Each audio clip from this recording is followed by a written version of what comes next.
గురుగారు ఇప్పుడు పంచముఖ రుద్రాక్షను అసలు ఎవరు ధరించొచ్చు అంటారు? దీనివల్ల ప్రయోజనాలు ఏంటి అంటారు?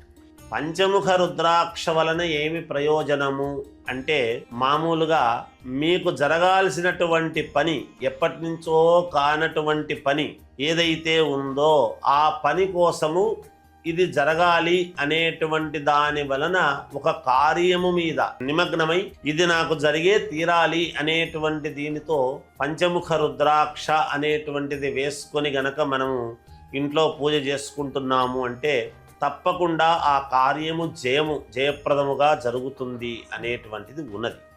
అది మనము ఏ రోజు వేసుకుంటే మనకు జయము కలుగుతుంది అని గనక ఆలోచన చేస్తే ఇది కూడా వారము పొడవునా వేసుకుని చేసుకోవచ్చునుగాక. ఒక రోజు అనేటువంటిది ఏమీ లేదు, వారము పొడవునా చేసుకోవచ్చు. ఆ దేవుడి దగ్గర మాత్రమే చేసుకుని అట్లాగే దేవుడి దగ్గర పెట్టడం మంచిది. కొంతమంది మెడలో ధరిస్తూ ఉంటారు, ఆడవారు కావచ్చు, మగవారు కావచ్చు.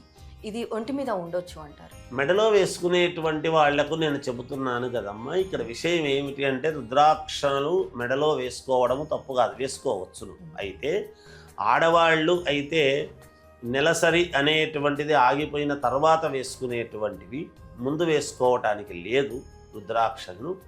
తర్వాత పురుషులైతే మామూలుగా నిత్యము నేను బ్రహ్మచర్యము పఠిస్తున్నాను, ఇంక సంసార జీవితంలో ఉంటూ బ్రహ్మచర్యము పఠిస్తున్నాను అనేటువంటి వాళ్ళు ఎక్కువగా వేసుకోవచ్చు. లేదు అంటే మామూలుగా సాంసారిక జీవితంలో ఉండేటువంటి వాళ్ళు సందర్భాన్ని బట్టి తీసి దేవుడి దగ్గర పెట్టి ఉదయాన్నే వేసుకొని పని మీద వెళ్ళి మళ్ళీ వచ్చి తీసి పెట్టడం అనేది జరగాలి. అది దాని